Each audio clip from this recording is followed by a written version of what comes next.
Wow, that was a really fast count in that time. Sometimes I just have the metronome set to max. Wow. So you're saying that we have to talk double time? How about if both of you talk double time and I go really, really That'll be slow? And that'll be great for the listener. Then we play it backwards. And it's like a David Lynch movie. It's our Halloween episode. Spooky crisp. Talking about love and sex and power, all on Polly Amateur Hour. Did Cookie Crisp ever come out with a Halloween edition called Spooky Crisp? If they didn't, that was a missed opportunity. Do you know what we're talking about, Daniel? There were so many amazing limited edition cereals when I was a kid. And I don't know if that's a thing anymore. Like they would just, when a movie would come out, it would be like suddenly C-3PO-Os were like there for a week. I feel like that's still a thing. It's still a thing. I went grocery shopping this morning at the Winco, and I saw Frankenberry, Count Chocula, and whatever the third one is. I can't remember. I feel like it was the equivalent of like watching for like new streaming shows coming out when you're a kid is like you go to the grocery store and you've got a new cereal. Like I was looking forward to the drops. But did your family ever eat the sugary cereal? Like, were you allowed to buy it? Or did you observe longingly from the outside? Oh yeah, my parents were not the like responsible, healthy kinds of hippies. Although arbitrarily they would get me carob just because it was like culturally, in the zeitgeist. They're like, oh, we're going to the nature store, get a lot of carob. But then they would also like let me eat frozen pizzas for breakfast. Wow. I love this for you. I was only allowed junk cereal when we went back east to see family. When we were on vacation. Yeah. That's the only time and we got the mini ones that would come in like packs of 6. Oh, yeah. And my brother and I would have to choose every day which one we wanted. I'm going to say your cereal choice is very Polly of you. Like having a variety and choosing one every day. Oh, I hope that there is one episode where you just hear Darla yipping in the background. Oh, you can. We've got dogs. Hey. Viewers, accept our dogs. If you can't deal with dogs in the background, this is the wrong podcast for you. Are they reacting to us? They're trying to participate. Aw, Yeah. she just wants to be heard. All right. But they have terrible conversation protocol.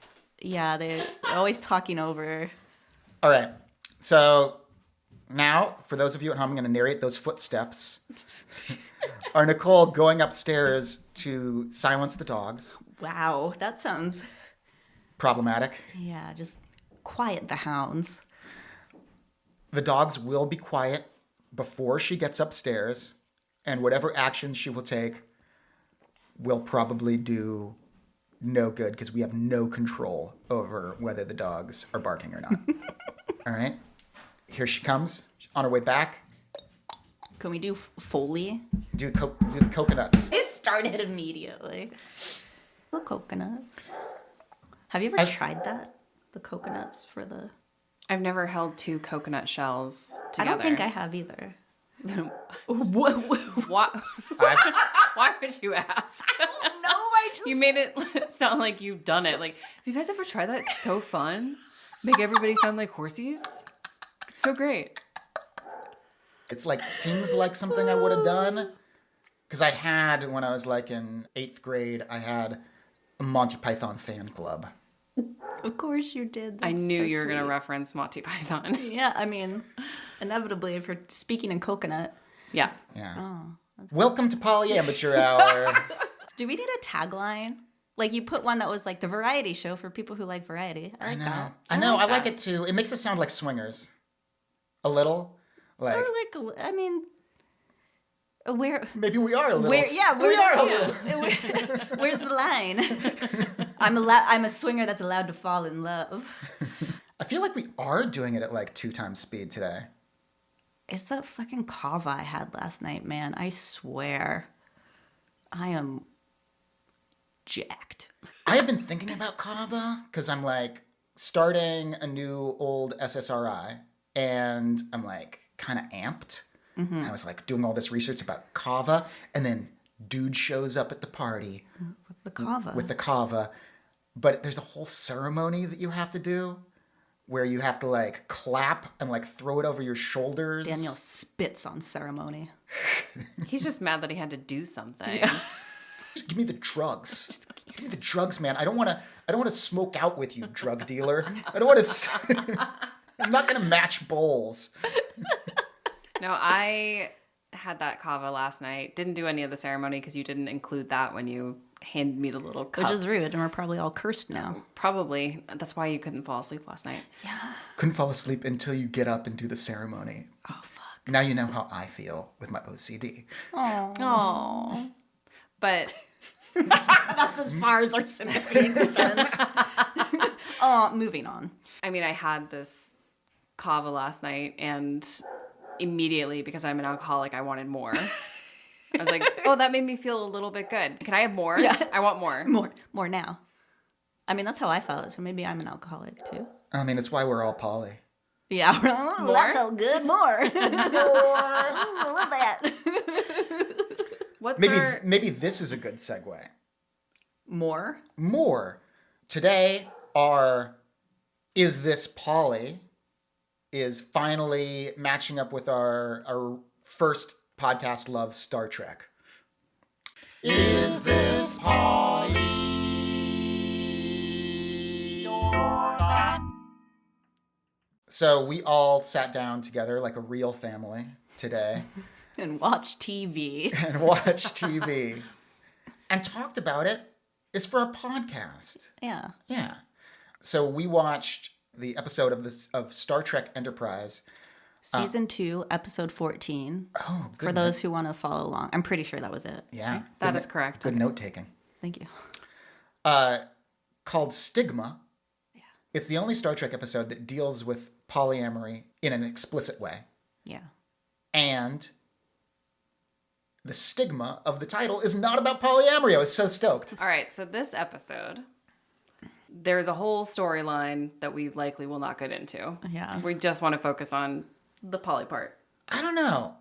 I think it was interesting. It is, but you can listen to the Greatest Gen for that. Yeah, they'll be covering Yeah. it soon enough. Yeah. Maybe we can get an ad from them by mentioning them. We get free Greatest Gen, cases of Greatest Gen sent to us. Sent us. Oh, I would love that. But I think it's interesting, the episode that deals with poly, also the titular stigma is like a really, really heavy-handed AIDS metaphor. Yeah. That is just running completely concurrent to this very light-hearted poly plot, and the two do not intersect at all. That's true. Yeah. So Dr. Phlox, Is the Doctor aboard the Starship Enterprise. Yeah. and in his culture, the Denobulans, Denobulans. Ankylosaur. in his culture, the Denobulans, everyone is, I guess allowed is the only, like, quote unquote allowed to have what we think is up to 3 spouses. Yeah. So at least females are allowed to have 3 husbands. Males are allowed to have 3 wives. We don't know if Dr. Phlox has a husband somewhere out there. I would like to think they're encouraged. So this character is like also really unique because he's like this really excited, curious alien who is fascinated with everything human and all the other cultures in the universe. And he's got a whole menagerie of like little animals for his medicines. Every moment's been an adventure for me. Humans are so unpredictable. Have you seen the quantities of food crewman Neymar consumes? Have you smelled Ensign Socorro after she exercises? She gives off a fragrance not unlike the adrenal gland of a Nausicaan. And crewman Bennett and Tatum over there, do you see them? If I'm not mistaken, they are preparing to mate. Do you think they might let me watch?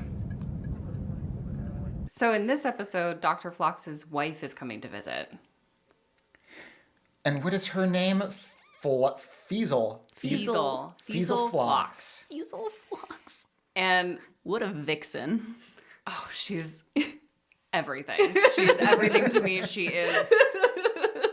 If I could do That loaf. like loaf Yeah. and face attachments or whatever for the convention, I would. And Yeah. I would flirt with, I would come on to everybody. I love that. That would be amazing. So she's visiting Enterprise. Like, she steps off the elevator. Instantly, she sees one of the officers. I can't remember his name. Trip Tucker. Trip Tucker. Yeah. Florida man in space. Yeah.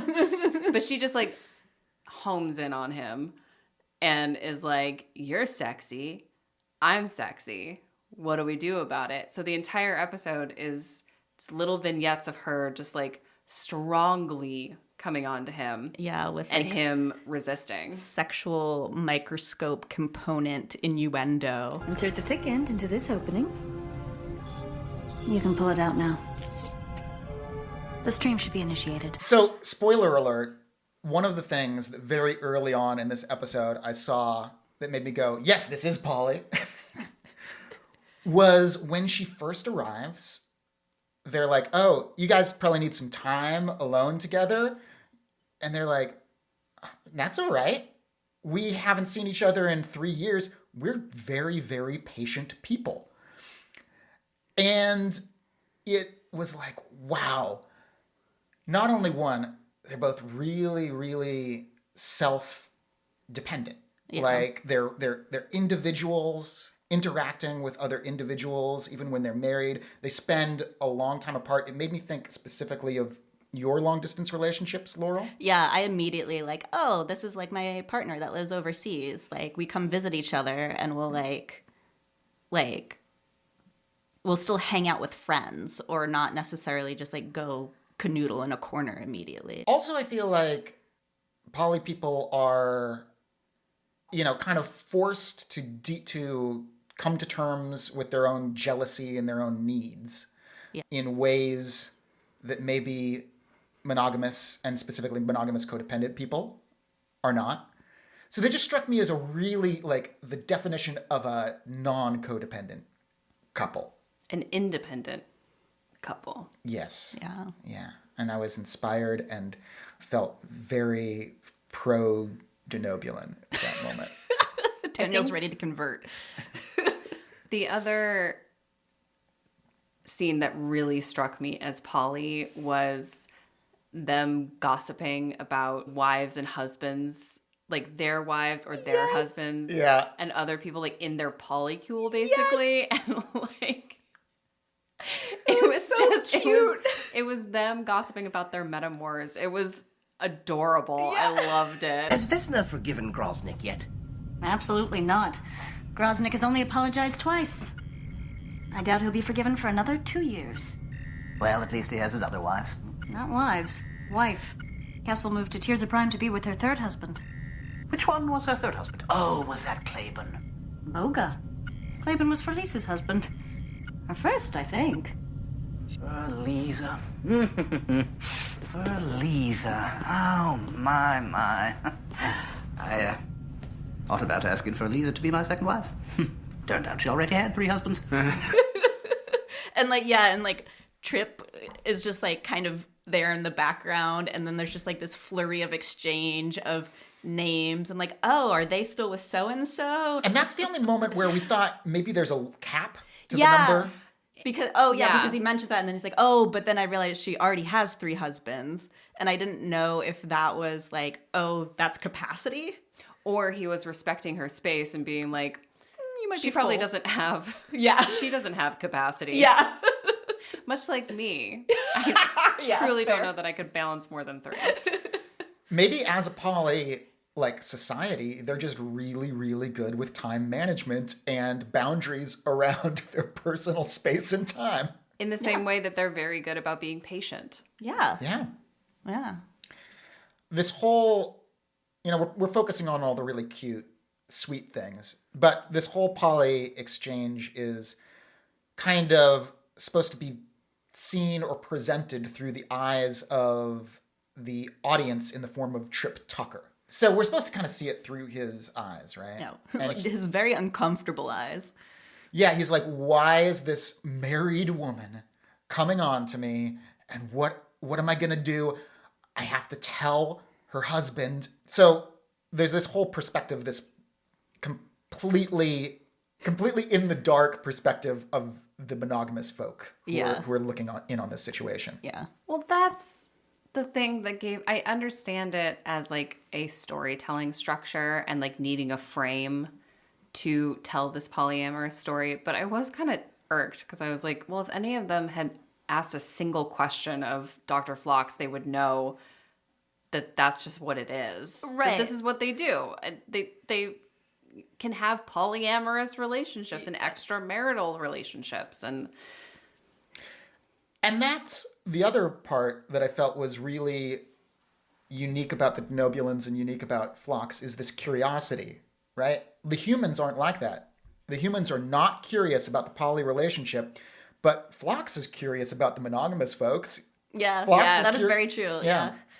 Yeah. well, of all the Star Trek everything, I'm very glad that Dr. Phlox is our representative. Yeah. He's a good one. It just really warms my heart. Not just the character of Dr. Phlox, but also just John Billingsley. Yeah. Like, I just feel... It's warm. It's warm and fuzzy, for sure. So, a little bit of background. John Billingsley and Dr. Phlox. Like, Dr. Phlox has always been my favorite Star Trek doctor. Like, you know, I'm going to admit, I have a ranking for each type of character in Star Trek. Ranking of the captains, ranking of the doctors. Right. It's the only part of my life where I'm hierarchical. And so Phlox is my primary Star Trek doctor. Yeah. And I've also been a fan of him because he is a labor organizer. Like, he's really awesome activist. Mm-hmm. And in real life, not Phlox, John Billingsley. And when I was having a really hard time when I got COVID, like about 8 months ago, and I was having a stir up of my OCD, like, Laurel got me a cameo from John Billingsley, and he did like a 5 to 7 minute He talked for a while. really deep, heartfelt talk about like mental health. Daniel! John Alvin Billingsley here, a.k.a. Dr. Phil, no dirty forceps, Phlox, reaching out at Laurel's request to say smooch, hi, and she said that you were having a bit of a hard time with some OCD stuff, which I totally get, that concept of a circular and obsessive thought that you cannot dislodge from your head. Anyway, she suggested that you could use maybe a little bit of empathy and encouragement. And I don't know if this is going to fit the bill or not, but here it goes. When we watched it, I mean, we both cried. Aww. And I was just so grateful to you, Laurel, for just having the thought to do that. It was one of the turning points in, recovery from COVID. And then we got to thank him in person. Yeah. And his wife was there. His wife was really sweet, too. His wife was really sweet. We got to see him physically run around in a panel because it was an activist. It was Trektivism, so it was activism within Star Trek. And so he was just running around the audience asking people, what their causes were and what their passions were. And he was just so excited. Yeah. I think a lot of... I love that you pointed out his curiosity in the character. I think a lot of that comes from John Billingsley. This episode is really just a love letter to John Billingsley. John, if you're listening. Please come on our podcast as a guest talking about anything. We don't care. So... back to the episode. So there is a point where eventually Trip does decide to confront Phlox and let him know that his wife has been hitting on him. And he's all like, comes into med bay and does the awkward, like, I want to talk to you alone kind of thing. And then brings up what a lovely person Fiesel is. And Phlox is like, yeah, she's remarkable. What do you want?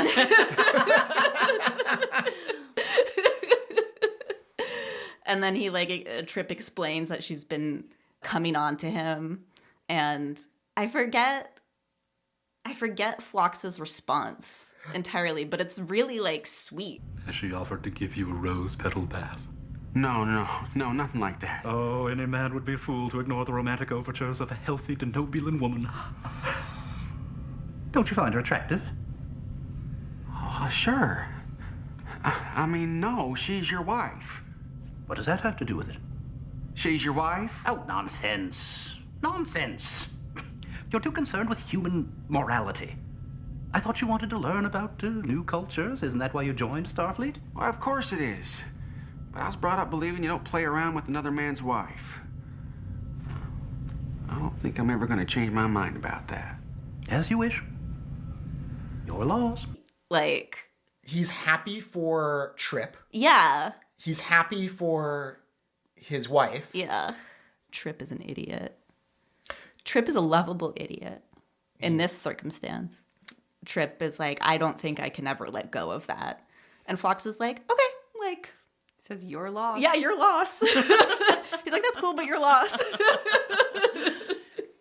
Boundaries. I just love Phlox's respect for that too. Yeah. Yeah. And then the button on this plot of the episode, again, we are not talking about the extremely dark and heavy-handed AIDS plot yeah. among Vulcans and their telepathically transmitted diseases. Yeah. Look it up. Educate yourselves. Speak out. So the button on the happy plot of the episode is Phlox and Trip and Fiesel hanging out all together with Trip between them looking really uncomfortable while they're talking about the microscope that they've been installing. And then he leaves, and then Fiesel and Phlox look at each other and they go, humans. I love that because it makes the whole come on thing a little less cringy in that there's sort of this awareness that they are expanding or pushing on human presumptions about morality in an intentional way. It's sort of that same kind of glee in Pride when you're out and very openly queer and there's the person holding the God hates fag signs and you run over with your girlfriend and kiss and people take photos in front of it. It's that sort of small joy and just shocking such closed-minded people because it's just so easy to sort of push those buttons a little bit. Maybe not the most mature thing, but they're amused by humans. They're totally amused by it. This is again the kind of unmutual curiosity. They are curious and interested in humans and learning more. And humans fucking suck. It might not be the most mature thing to do, but it's definitely the most fun thing Yeah. to do. It's gratifying, but maybe not appealing to our higher selves. Oh, we have to answer the question. Yeah. Is this Polly? Well, we already know Daniel's answer. So Daniel, is this Polly? Yes, it is Polly to the point where I couldn't help wondering if the writers of the episode were poly or had some extensive experience in non-monogamy based on things that felt almost like in-jokes for polyamorous people. The gossip about the metamors, the time management and patience, the amusement with the foibles of the monogamous people in your life. All of it just felt to me like an insider's perspective. Yeah. Laurel? Yeah, I have to agree. Definitely the metamor polycule gossip thing, I felt very seen in that moment, right? Me too. And I think that's something that would have totally just flown over my head if I were still practicing monogamy. But yeah, that was just like a very like sweet, honest moment, and also was like, yeah, so did someone know? Did someone already like dig into this, or they just have a good imagination about what it might be like? Yeah, hell yeah. Good job, Trek. I mean, it would be so weird if I said no. Of course it is. It is unequivocally Polly. Yes! Yes! Yes! It is Polly. Next up, on Polyamateur Hour, What is next up, Laurel? Ask the Amateurs. If you got questions, don't demur. It's time to ask the amateurs. Who are the amateurs? These guys right here. Who's got two thumbs and you can't see right now? Who's got two thumbs and no expertise in clinical psychology? Who's got two thumbs and barely a bachelor's degree? Who's got two thumbs and strangely strong opinions about other people's lives?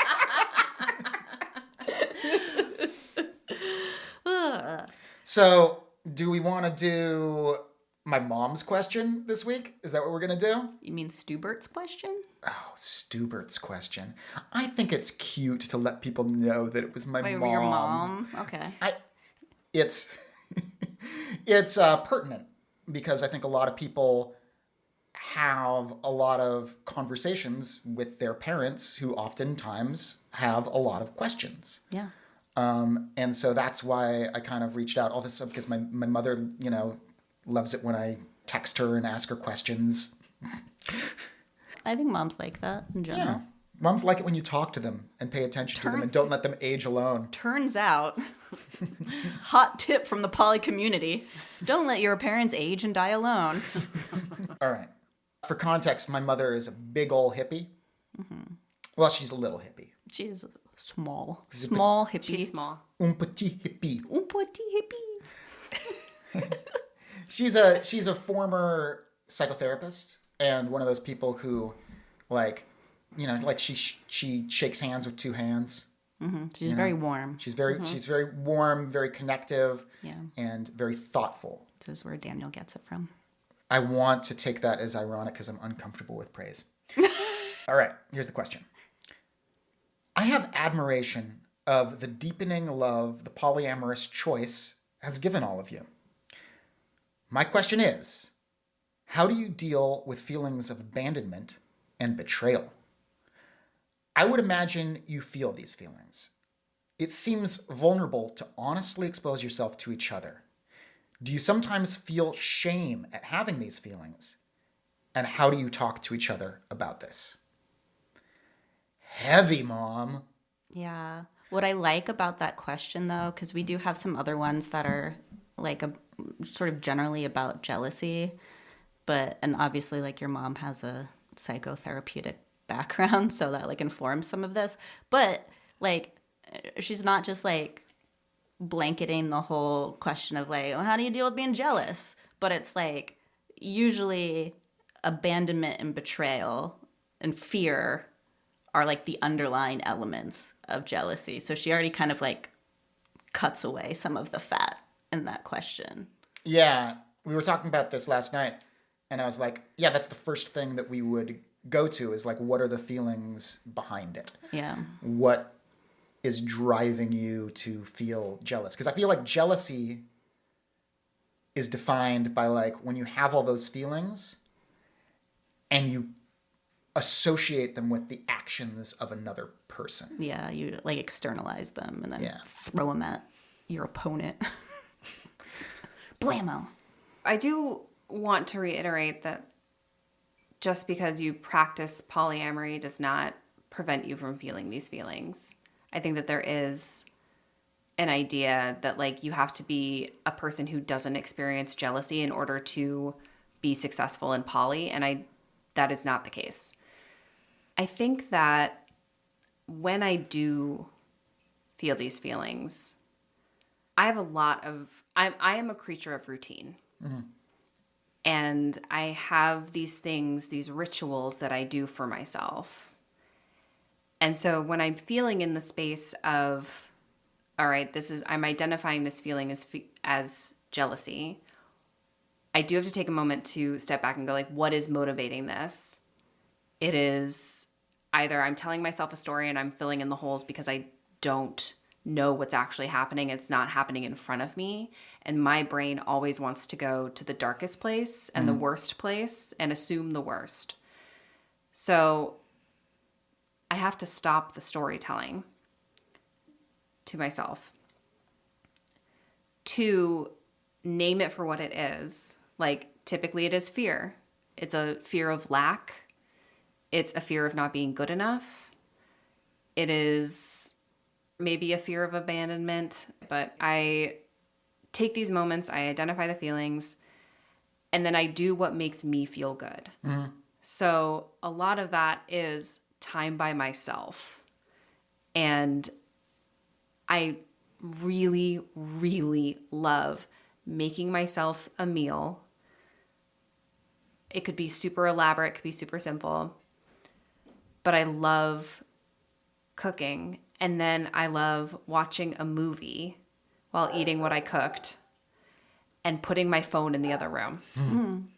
So that I'm just completely absorbed by the movie that I'm watching. And it's really restorative for me.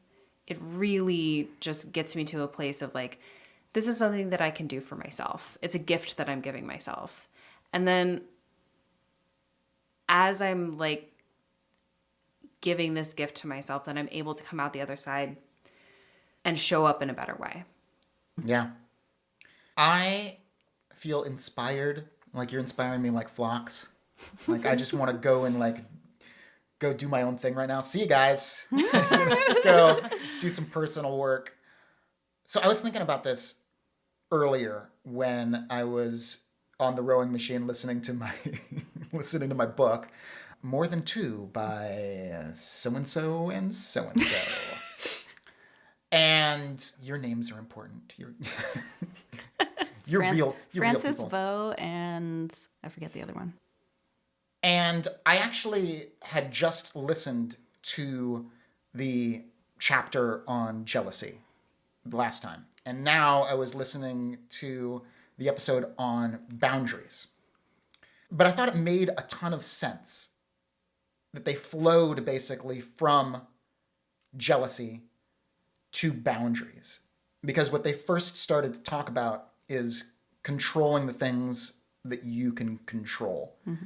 Looking at these things as boundaries rather than rules. Instead of trying to control the actions of the other person, look to like, what are your personal boundaries for yourself emotionally, physically, sexually? And it got me thinking about how the ultimate lack of boundaries is codependence. And the ultimate codependence is like borderline personality type behavior where you don't know where the other person leaves off and you begin. Mm.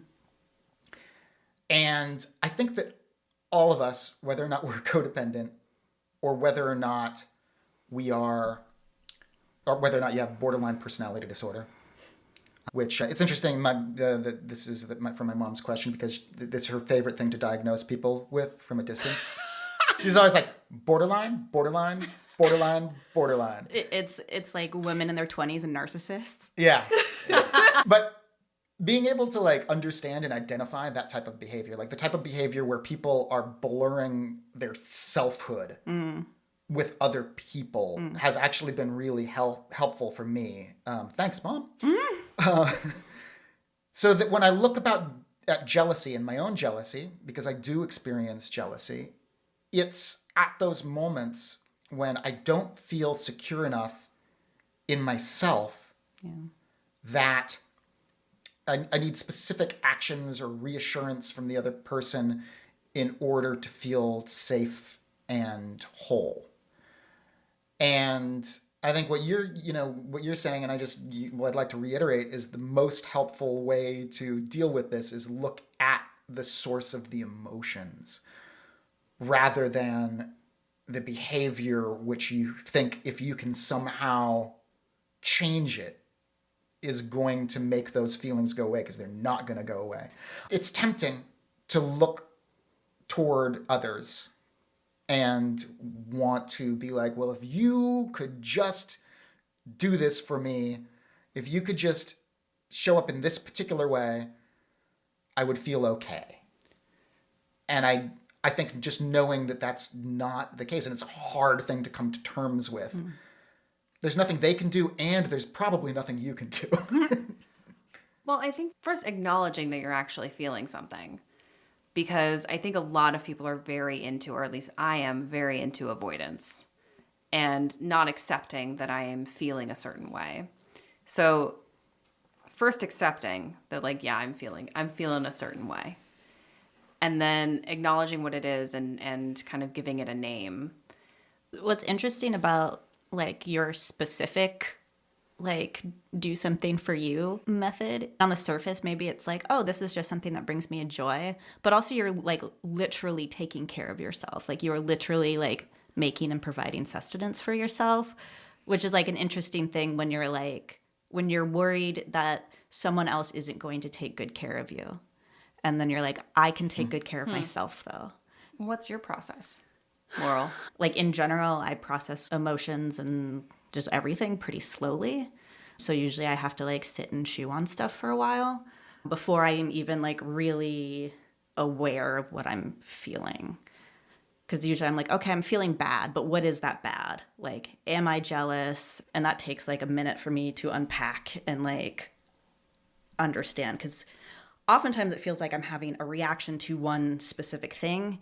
And in reality, I'm actually having a reaction to a pattern of behaviors or a series of events in my life. It's interesting, like on the notes of like abandonment and betrayal specifically, betrayal is not something I really dealt with until recently when my now ex-partner broke up with me to be monogamous with another one of her partners.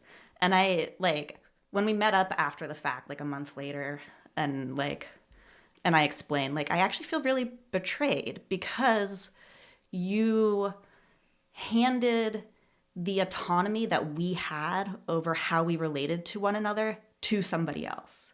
And that was like a really interesting thing to confront, like as a polyamorous person who hasn't really struggled with those feelings before. Abandonment, on the other hand, like I've been specifically like with one partner been struggling, and I think like on the surface it could look like, oh, I'm like afraid of being abandoned by this person, but I'm actually not afraid of that. What actually really gets my goat is that I feel like I am putting in a certain amount of effort and energy and it's not being matched.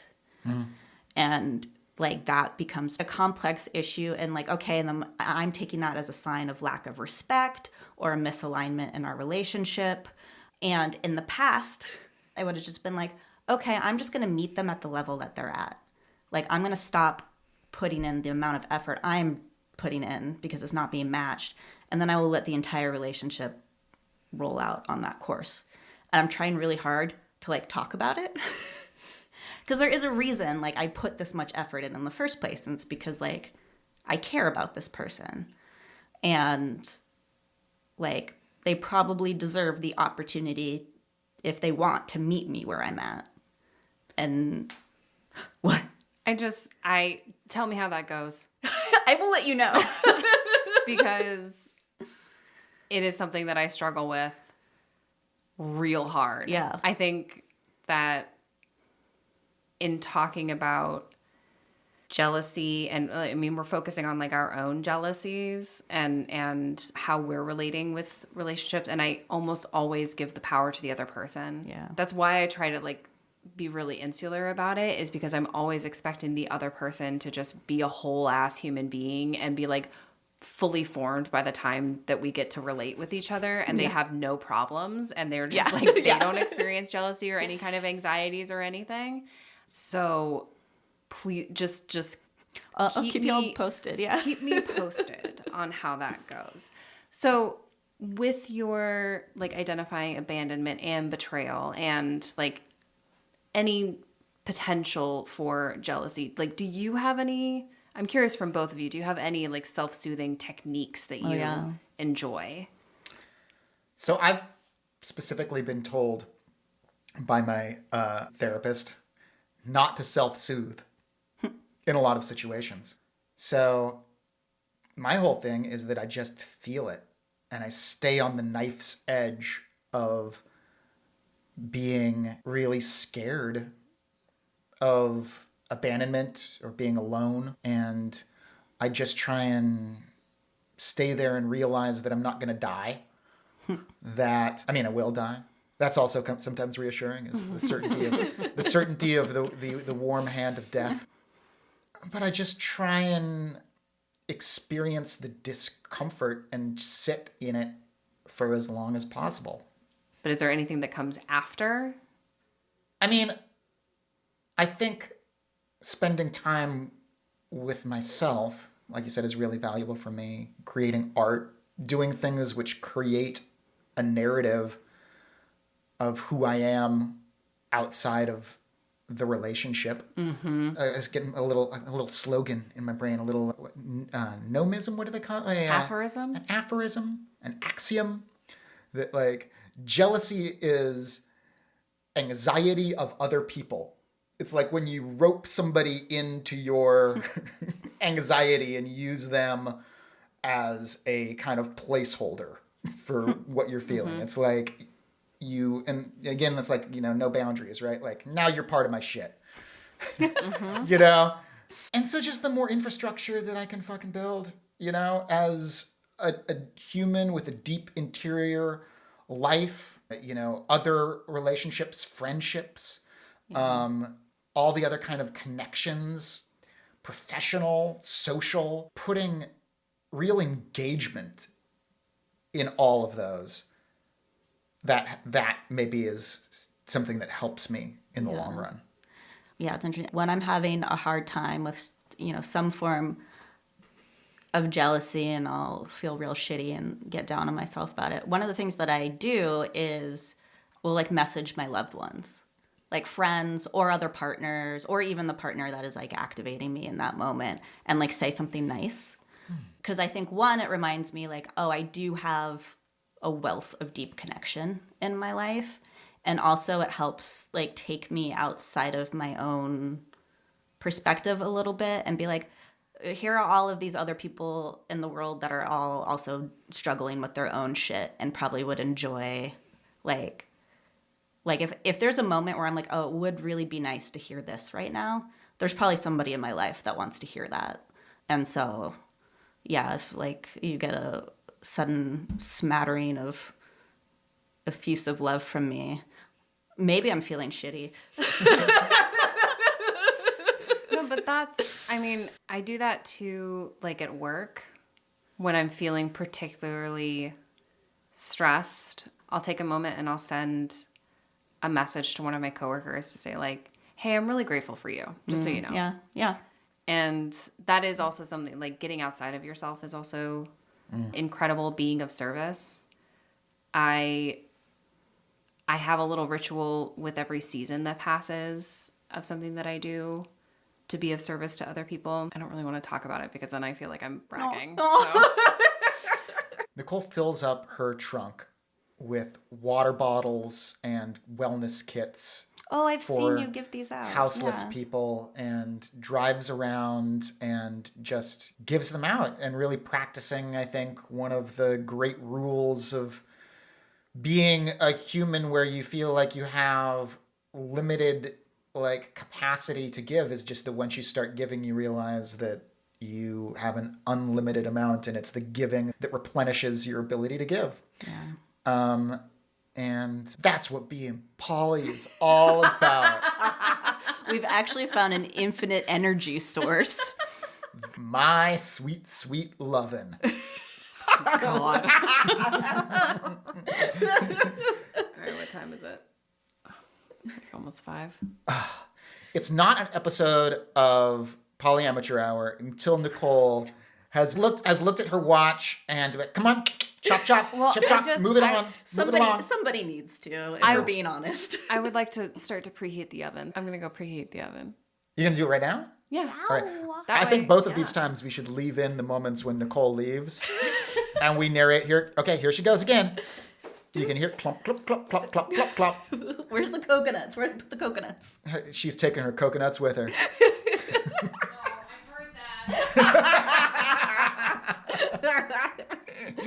Oh, man. Ah. All right, are we on to Unicorn Hunters? Unicorn hunters, do you wanna be their prey? Unicorn hunters. Unicorn hunters. It's the segment where we look at the unicorn hunters of the world on the dating apps on our phones and assess. And mercilessly judge them. True. But today, it's one that we might actually like. Okay. All right. Because not all unicorn hunters suck. 90% of unicorn Some of hunters them suck. you want to suck. Yeah. Some of them suck if you're lucky. All right. So this couple was one that I saw when we were in Las Vegas. A lot of the best ones are from Las Vegas. Newly married couple as of date redacted. I'm going to redact several details here. Help us celebrate. Devil emoji. Me, 6'1", 210, athletic with good arms, green eyes. For the size queens, I'm above average. Winky emoji. Because I did not know what you were talking about. The winking emoji is vital here to let you know. Wait, is it a wink with a smooch or just wink? There's no kissy heart thing, Okay. which means there's no affection with his giant dick. All right. Her. Redacted is gorgeous, dirty blonde size queen with an insatiable sexual appetite and a submissive sign. She also has a pair of amazing pierced cherry emojis. Are those tits? I guess. Yeah. Gotta see them and taste them to appreciate them. Visceral. Likes to multiple times. We are a fun, playful, open-minded couple living in Las Vegas. You can find me on Redacted, and we're on FB as Definitely Redacted. She is bisexual, and I am bisituational. We are looking to engage in safe three-way, full swap, and group play.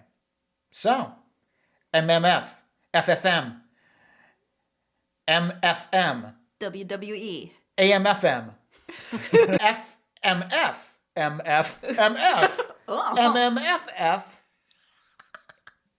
and the rest of it is just binary language. Yeah. Where are the NBs? Where are the NBs at? And group situations are all welcome. We are intelligent and always feeling sexy. Wow. Solo play is on the table for the right opportunities, but we prefer to play together whenever possible. Can't wait to hear from you. Wait, did they really say where are the NBs at, or did you ad-lib that? I ad-libbed that. Okay, I was like... Because it was all binary language. Yeah. It was like thought I was hearing the binars speak. Another Star Trek reference. All right. Thoughts. Discuss. I feel intimidated. But also, they do count as unicorn hunters, right? Yeah, I think that we have a generous definition Yeah. of unicorn hunters. It's like a couple who are looking for other stuff. I bet they, my guess is they'd probably be most stoked about. They did make mention of her being bisexual. He's bisituational, okay, Bisexual. but she is bisexual, which Yeah. means other bisexual ladies to the front. Yeah. I've never heard the term bisituational before. Does that just mean, like, if you're a person with a dick and there's another dick in the room, that's the situation? You got to suck it. Who's going to suck it? Somebody's got to suck it. Yeah. Guess it's going to be me. It's definitely not going to be my bi wife. Push her out of the way. Everybody's got to suck it. Everybody. God. Must suck it. I do appreciate that there is no genitalia requirement. There is none. Although she is a size queen. Yeah, but they're mentioning some possible preferences. Like, they're actually, what I appreciate is they're defining themselves a little bit more. Like, these are the things I like, I'm into, rather than saying, you must have huge dick or don't talk to us, you loser. There are very few rules. I don't think there are any rules really that are actually... Yeah, no requirements. There are a few rules. They also, like, keep the focus on themselves. Yeah. Which makes me think that they would really be open to, like, any type of person, like, apparently situation, any kind of configuration. And I do kind of love that they're like, we're always feeling sexy. I'm like, what is your secret? I want to always feel sexy. Like, that seems like a lot of pressure to put on yourselves. I mean, dude works out. We're going to pass around the picture in a minute. Oh, yay. Yeah, dude works out. Also, I feel like it's worth just touching on their pictures because they're obviously, like, in swinger events. Mm-hmm. I don't know what it is. It's like the Swinger Olympics or something. But there's, like, this stuff with, like, you know how, like, at film festivals, there's, like, they'll have the kind of wallpaper behind them with all the... Step and repeat wall. Yeah. Thank you. That's what it's called. Yes. Yeah. Step and repeat. With the insignias of the various... sponsors. But they're at some kind of like poly event and there's like pineapples. Step and repeat pineapple wall. Fuck yeah. Everywhere along the fucking walls. Like these people are involved in a vital Las Vegas swinger community.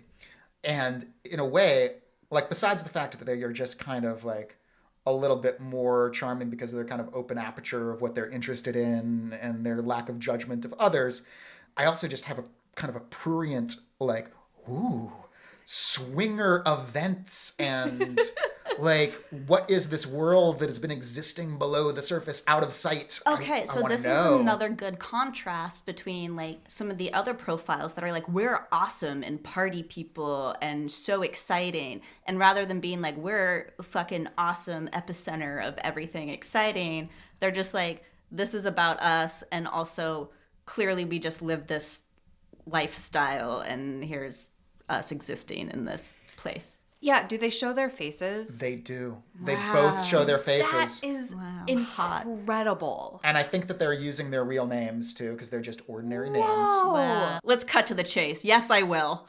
Yes. Well, we got I'm sorry. Ratings first. Arbitrary rules. Let me scan through this again. I don't know. Oh, by the way, in Unicorn Hunter Hunters, we assess the Unicorn Hunters in 3 criteria. 1, arbitrary rules. 2, self-aggrandizement. And 3, would we unicorn for them? Would we unicorn for it? All right. The closest to they get is they prefer to play together, but it's not a must. There's a little bit of, she is a size queen. There are things that are insinuated about, but really, no rules. Yeah. So I give it a 1 in arbitrary rules. Yeah, me too. Yeah. Okay. All right. Self-aggrandizement. It doesn't come across to me as self-aggrandizement or bombacity because they just seem like they're sharing how, like, we have fun. Don't you want to have fun with us? Yeah. Because you're probably also fun. Oh, what's your type of fun? That could be our type of fun. Like, it doesn't seem like they're trying to... Also, I don't know that there are any photos of them on a boat. That is always the thing that I am like, if they're on a fucking boat, that feels braggart. You got a rating for their self-aggrandizement? I mean, I would... maybe a 2 that comes across as fun. Yeah, and like a little like titillating without being like I'm the fucking shit. It's just like oh yeah, no, these are things that are fun and I like about myself or my partner or whatever. And I was in like the 2 or 3 range, but like that's like an appropriate amount of like. No, I think I'm gonna give them a little bit more. Yeah. You know, he's like saying he's athletic. He's talking about that he's got a big dick. Like even if it's a little indirect, talking about. I mean, it's kind of nice that he's talking about his wife and her, you know, how wonderful she is. That takes a little bit of the self-aggrandizement off, and, you know, but still it's an extreme language, like, you know, amazing cherry emojis. You gotta taste them to appreciate them. Likes to, multiple times. Okay, what I also like though is that it's like, I'm a human being writing this profile, and also this is my wife, rather than like, we are blah, blah, blah, blah, blah. Yes. He, colon, blah, blah, blah, blah, blah. She, colon, blah, blah, blah, blah, blah. Like, someone wrote a fucking personal ad for them. Like, I like the acknowledgement that there is a human being. Yes. And that you would likely be talking to one of the human beings. Yes. If you message them. Yes. I think there's a little bit of self-aggrandizement in the photos, though. Take a look at this guy. Yes. Yeah. Okay. Yeah. I mean, yes. Yeah. I mean, but he does have fucking guns. Not literal guns. He's not showing guns. This guy is pretty ripped. It's pretty ripped, yeah. Yeah. And so I guess I'd show it off if I were him too. Wait. But he's got the sunglasses and the mustache. I mean, I've got him, you know. You are wearing glasses and a mustache right now. He's got sunglasses on every and They're almost tinted lenses. He's so cool. How do I know your eyes are really green? So I'm gonna give a little bit of a higher in the self-aggrandizement. Okay. I'm gonna say, I mean, it's nowhere near the one that we had first time around. Yeah. So I'm gonna give him like a 5. Okay. Okay. Yeah. And maybe Nichole and I are just used to men talking about their dicks all the time. Like, okay, whatever. It's just not impressive anymore. yeah, I fucking walk around with those T-shirts that say "Ask me about my dick." I actually really want that T-shirt.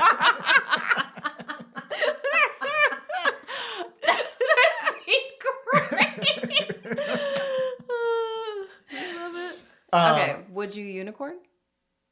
Me? Yeah. Yeah. Yeah. I mean, I haven't met them yet, so I don't know if I'm gonna give like 10 to any like a profile, but based on this, I'll give it like an 8. Okay. Oh. Yeah. I give it a 6. Oh. It really depends on how I'm feeling that day. Because if they're always sexual or they're always ready to get down, you know, I vary in that capacity. Some days I want to, some days I don't. Yeah. Well, luckily, as their unicorn, they will be demanding one night of you. That's true. Yeah. Just gotta time it right. Yeah, I feel like if I'm like looking to go hook up, like if I were a solo night in Vegas, I would message those people. I did message these people. I've got a whole conversation. It just didn't work out timing wise. Otherwise, when we were in Vegas, we probably would have met them. Oh, I mean, we might be going back in January. Yeah. Yeah, So, that's right. Yeah. hey, redacted and redacted. We hope you're listening. Meet us at the redacted, and we're gonna redact your redaction. If you're into M, F, F, F, M, then we're there. Love it. Oh, the dogs are barking. What's your number? Oh, my number? Yeah, it's a 9. Yeah, because Yeah. you're like a little bit hornier than me. Wow. Is that possible?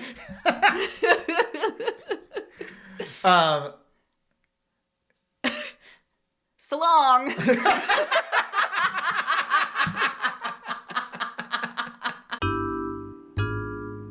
This has been Polyamateur Hour, a production of Risa Records. If you have a question for Ask the Amateurs or a recommendation for Is This Poly, please email us at polyamateurhour@gmail.com. If you enjoyed the show, and you know you did, you perv, please subscribe to us on your podcatcher of choice, leave us a 5-star review, and And most importantly, tell at least one person in your life to check us out. But we hope you tell 3 or 4. Remember, the advice given by the amateurs should not be followed unless you are prepared to be ecstatically happy, successful, and strange. Until next time.